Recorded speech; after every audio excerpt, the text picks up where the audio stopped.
यांनी विचारायला गेलो तरी त्यांनी कुत्र्यासारखा हाकलला आम्हाला.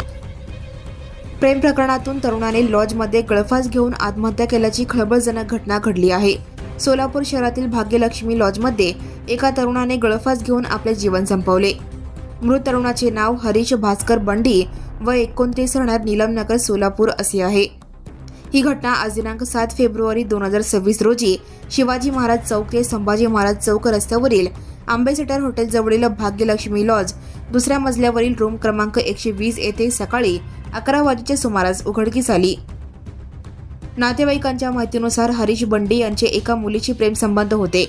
त्यानंतर घरच्यांनी मुलीच्या घरच्यांकडे लग्नाची मागणी केली होती, परंतु मुलीच्या आई वडिलांनी नकार दिला. त्यामुळे हरीश तणावाखाली आला होता. दिनांक 4 फेब्रुवारी 2026 रोजी सायंकाळी तो घरातून बाहेर पडला होता. त्यानंतर MIDC पोलीस ठाण्यात बेपत्ता तक्रार दाखल करण्यात आली होती. आज सकाळी लॉजमधील रूममध्ये त्याचा मृतदेह सापडल्याने नातेवाईक आणि परिसरात एकच खळबळ उडाली. मृतदेह शवविच्छेदनासाठी सोलापूर येथील शासकीय रुग्णालय अर्थात सिव्हिल हॉस्पिटल येथे पाठवण्यात आला आहे. घटनेच्या माहितीवरून नातेवाईक आणि मित्रांनी रुग्णालयात मोठी गर्दी केली. नातेवाईकांनी या प्रकरणाची योग्य चौकशी व कारवाई व्हावी अशी मागणी केली आहे. वंदना प्रभाकर बंडी, मी माझा मुलगा जाऊचा मुलगा 2 नंबर जाऊचा मुलगा आणि मोठ्या जाऊच्या सून त्यांचीच बहीण स्वतः तिनेच माझ्या पोराला आज असं केली. किती त्यांच्या 3दा गेलो आम्ही त्यांच्या घरी मागायला. पोरगं एवढं ते 6 वर्षापासून चाललंय म्हण त्यांचं. बरं जाऊ दे बाबा, आम्हाला 2 महिने झालं कळायले, जाऊ दे म्हणून त्यांनी ते पोलीसला टॉर्चर केले. तर म्हणजे त्याच्याशी बोलू नको करू नको म्हणून फोन बंद ठेवलेत. फोन बंद ठेवल्यावर त्याचं डोकं सरकलं. फोन बंद ठेवल्यामुळं त्यांनी आम्हाला घरात सर्वांना सांगितलं हे असं मॅटर आहे. आम्ही या लॉजला गेलो, आम्ही त्या लॉजला गेलो, तिच्याबरोबर आम्ही नवरा बायकोसारखं राहिलो. आम्ही त्याचं डोकं पूर्ण यूज केली, त्याचे पैसे सर्व यूज केली. आमची मोठी सून तिने पण सत्यानाश केली, त्या पोराला यूज केली आणि दुसऱ्याला परत बघायले तिला परत दुसऱ्याला पण बघायले त्यांनी आता त्याला यूज केली. संध्या यादगिरी अलवाल या पोरीनं माझ्या मुलाचा जीव घेतला. आता तिला काय केल्याशिवाय मी राहणार नाही. कोण काय करता बघते मी, बघते. त्यांचं आज लग्न आहे त्यांच्या घरात, त्यांचं आग लावल्याशिवाय राहणार नाही मी. पहिला त्यांच्यावर असं पोरी परत पुन्हा एकदा असं पोरी करू नये पोरांना. म्हणजे ते काहीतरी उपयोग करावं, ते कायद्याने त्या पुरीला काहीतरी करावं, म्हणजे दुसरी पोरगी परत एकदा त्या पोराशी तसं करणार नाही. एवढं शिकलेला पोरगा त्याचं माइंड तेवढं हे केली तिने. संध्या अलवालवर गुन्हा दाखल केला. आम्ही इथून बॉडी अजिबात घेऊन जाणार नाहीच. काय व्हायचं ते होऊ दे. प्रभाकर बंडी आणि मी मॅरिड आहे, पल्लवी राजेश महेश्वरम. आणि माझा भाऊ हरीश भास्कर बंडी त्यांनी आज का माहीत नाही पण फाशी घेतलेली ही न्यूज आलेली आहे. माझ्या वहिनीसोबत सख्या वहिनीच्या बहिणीसोबत त्याचं रिलेशन होतं. तिचं नाव संध्या यादगिरी अलवाल आणि तिला अटक केल्याशिवाय त्यांच्या वडील यादगिरी अलवाल आणि त्यांची आई, त्याच्या आईचं नाव काय ग, अंबिका अलवाल, यांना तिघांना अटक केल्याशिवाय आम्ही आमच्या दादाला इथून घेऊन जाणार नाही. किती दिवसापासून घरातून गेले होते, काय आम्हाला 2 महिने बुधवारी नाईटला निघून गेला तो घरातून. गॅदरिंगला जातं म्हणून गेलाय. घरात माझ्या बहिणीच्या मुलाचं गॅदरिंग होतं, तिकडं जाणार म्हणून सांगितलं तो.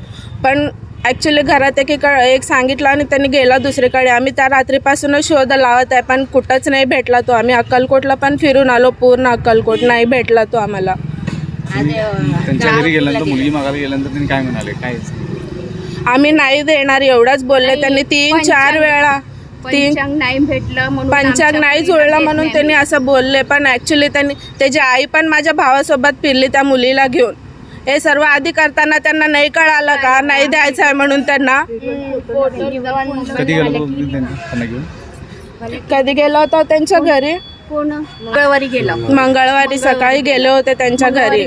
बुधवार त्यांनी घरातून मंगळवारी त्यांच्या घरी गेला. आमचे 2 नंदा त्यांनी आहेत, आमचे जाऊची बहीण त्यांनी, आमचे मालक आणि परत आमचं धीर त्यांना घेऊन गेलं 5-6 जण गेलो नीट बसला केलं पाणी दिलेत नाही घेतलं आम्हाला काही हे नव्हतं जाऊ दे म्हणून बसलाव बोलवायला होते ना संध्याला बोलवा तुम्ही म्हणताना आम्ही आई वडील जिवंत असेपर्यंत संध्याला त्याच्यासमोर आम्ही आणत नाही. कशाला आणत नाही? तेव्हा फिरताना वाटलं नाही का तुम्हाला? ते फिरताना मी डबा बांधून बाटलो का तिला असं म्हटला त्यांनी वडील. अशी छाती मारून तुम्हाला देत नाही मी. पंचांग जोडलं नाही. एका मुलीला दिलाव दुसऱ्या मुलीला देऊन आम्ही फाशी घालायचं नाही आम्हाला. हां आता आमच्या मुलाला फाशी घातलाव का तुम्ही? हां तेवढं विचारल्यावर केल्यावर तरी ते गडी माणसं म्हटले तर तसं नाही भाऊजी. आता त्यांनी तेवढं हे पुढच्या स्टेपला गेलेत त्यांनी. आता आम्ही दोघं नवरा बायकोसारखं आहे म्हणताना तुम्हाला कळायला पाहिजे ना.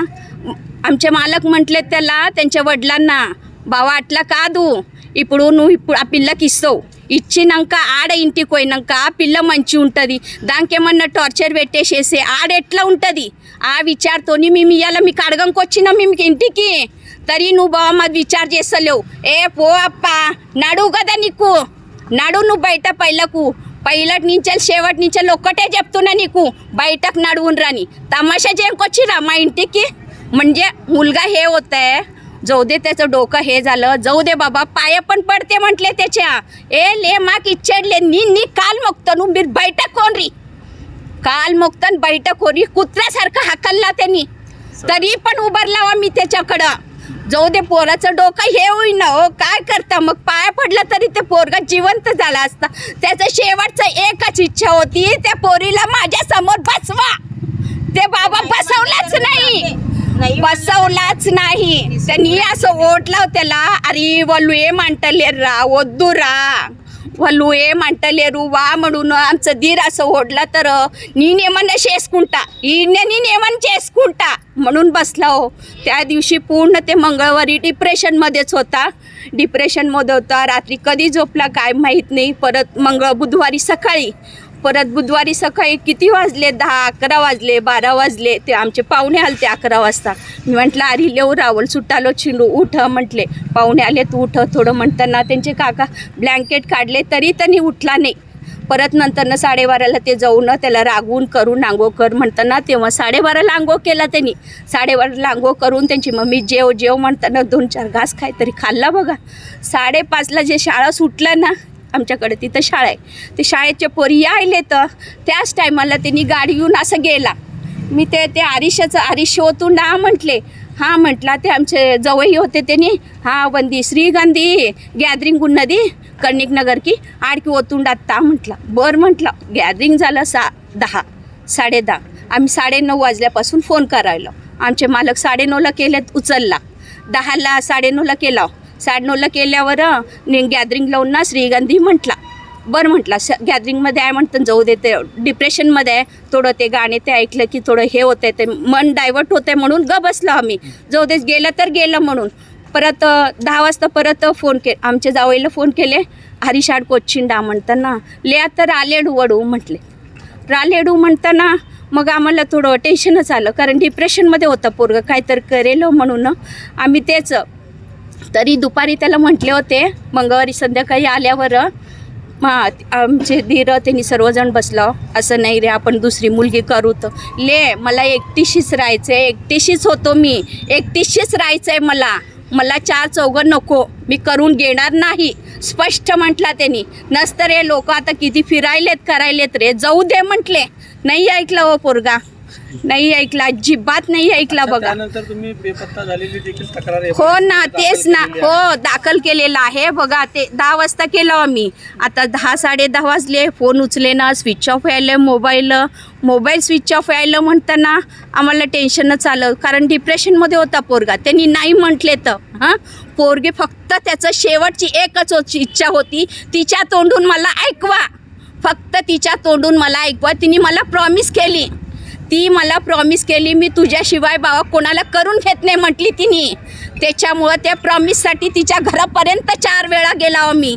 4थ्यांदा त्यांनी कुत्र्यासारखं हाकलला आम्हाला कुत्र्यासारखं.